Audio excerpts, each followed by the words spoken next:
we're going to be presenting during the course of this campaign, I'm going to be the person that can actually deliver. We had a poll that some of you may have just seen. It was turned out a Terrence Group poll showing that I'm currently neck and neck in a virtual statistical tie with John Salazar. The Cook Political Report just upgraded our race to competitive, and the Republican National Congressional Committee has moved me on the radar for the Young Guns program. We're going to be able to deliver. We're going to be able to take this seat back, and I'll guarantee you this. You help me fire John Salazar, and I will help you fire Nancy Pelosi.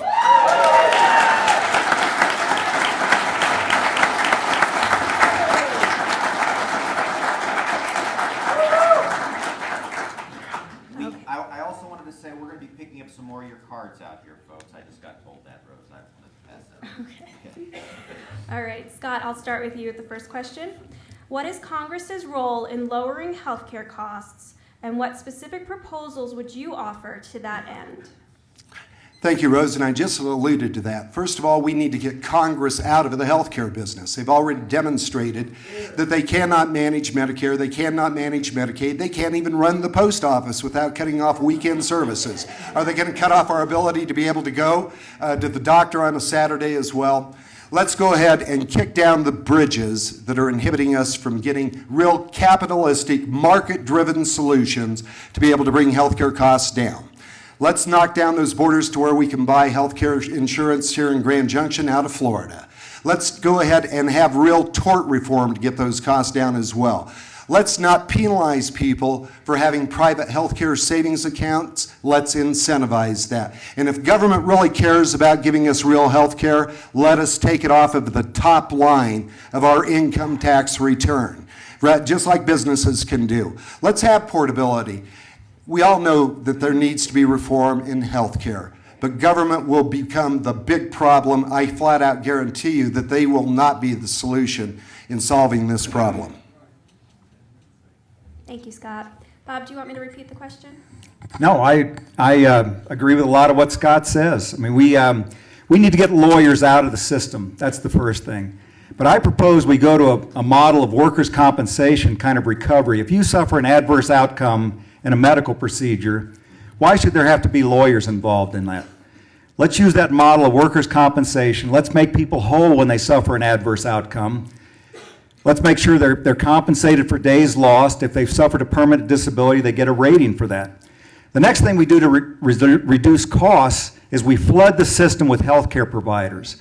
My wife and I are both EMTs. I served 5 years on Custer County Ambulance Corps. I worked in a rural environment where I provided triage care to people in need. I always worked under the license of a physician, so there was an immediate availability of detailed, exact medical information available to me. Why not take our unemployed people right now? Let's take the 13 colleges we have in the district. Let's flood those college campuses with people who want to learn to be EMTs, paramedics, nurses assistants, physicians assistants. Then let's take the second big resource we have, and that's a lot of empty housing right now. Let's empower communities to buy a piece of property, hire a nurse's practitioner, a physician's assistant, put them to work in the neighborhood providing care to neighborhood people. And then they operate under the license of a physician. We minimize costs, we reduce costs by having the care provided at the lowest economical provider. So that's the second thing. The third thing I think we need to do is, as Scott said, we need portability. We all agree on these kind of things, but I'll tell you what we don't need is a 2,500-page bill that is absolutely incomprehensible. I'm a recovering lawyer. I've tried to read the bill. It makes no sense. It's written in gibberish. Start over, take small steps in the right direction, and leave our health care alone.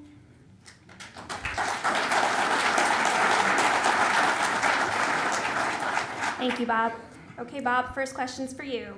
Should Congress enact legislation to curb CO2 emissions, example, cap and trade? Why or why not? No. You know, cap and trade will be a disaster. We've already run our manufacturing jobs out of this country. And if we can't pass cap and trade, we're going to run our agriculture jobs out of this country. And the frightening thing for me as a military man, I know history. And if we no longer feed ourselves, our enemy starves us out. Cap and trade is an absolutely illusionary technique. You're going to take a business that produces a lot of carbon and a business that produces less carbon. This business is going to buy carbon credits for something that's not produced by this business. And then we're going to have a huge shifting of funds. Does that make any sense? There's no net reduction in carbon. Let's look at how that's going to happen in our agricultural industry. We're going to put a tax on cattle. All that's going to do is drive our cattle industry overseas. Just as many hamburgers, just as many leather shoes, just as much CO2 emission, just as much methane. Only we will be in a position where we'll no longer be able to feed ourselves. Thank you, Bob. Scott, do you want me to repeat the question? No, thanks, Rose. Let me simplify this a little bit more because I think that this is where cap and trade is such a huge negative for every person in this room. And it's something that the government loves to do. It's called a backdoor tax increase. That's what cap and trade ultimately is all about. As soon as they pass cap and trade, what will happen is you're going to be receiving a notice, I will too, from the PUC saying we are applying for a rate increase. This is not appropriate. What we need to also be worried about, and this is something I will vote against, and I'm going to reiterate just one more time, our Congressman, John Salazar, and this, folks, is where our focus needs to be in this race, taking out John Salazar.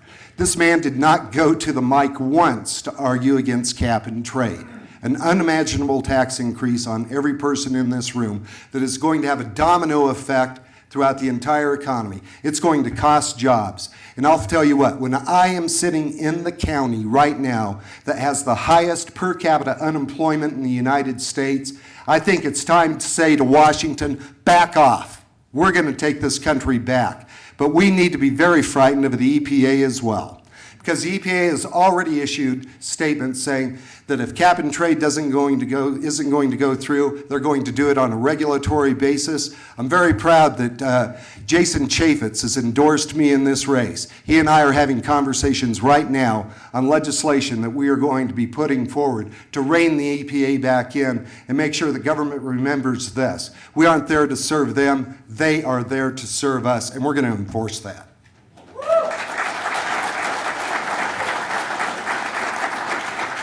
Thank you, Scott. Okay, Scott, next question's for you. What solutions would you propose to reform America's immigration and border security systems? You know, I'm a product of immigration, and I'm looking at a room full of immigrants at some point. I think everybody favors legal immigration, but this is our country, and we need to be able to protect our borders. We need to stand up for this country and what's important for us. Right now, we've always had that just in terms of it being the United States of America, but now we've crossed that threshold as well to where we have to literally worry about terrorism. You'll probably remember with me a few years back, the first real threat of terrorism that we had was coming across the Canadian border. Guy was coming in with a vehicle laden with explosive and was headed to the Space Needle to try and blow it up. So this has nothing to do with just Mexico. We need to protect our borders to the north, to the south, to the east, and to the west. And we need to enforce that. And that means that we're going to have to take advantage of new technologies that are out there in terms of electronic fences on both borders that we have with Canada and then down with Mexico as well. We're going to have to take advantage of having observation with some of the drones that we're going to be able to have up in the air. But we're also going to have to go in, because I've talked to farmers, ranchers, construction companies as well. May not be having the problem right now in terms of getting employees, but they've had that problem in the past. And we need to start talking about H-2A, H-2B, and how we're going to really rework that so that people can come in and work. I grew up here. I'm not a newcomer to the West Slope. I grew up here. I remember when we had migrant workers that would come in, help create the harvest, and I bet a lot of you do too as well. Move on to the next one. So we need to rework those regulations as well, but bottom line, we have to stand firm in protecting our borders. Thank you, Scott. Bob. Thank you, ma'am. You know, it's a travesty to me that almost 9 years after 9/11, our borders are porous. And it's not just our land borders, it's our sea and our air borders. I just read in American Legion magazine last month that a guy who'd worked in Seattle in port security said that we are relying on luck right now, relying on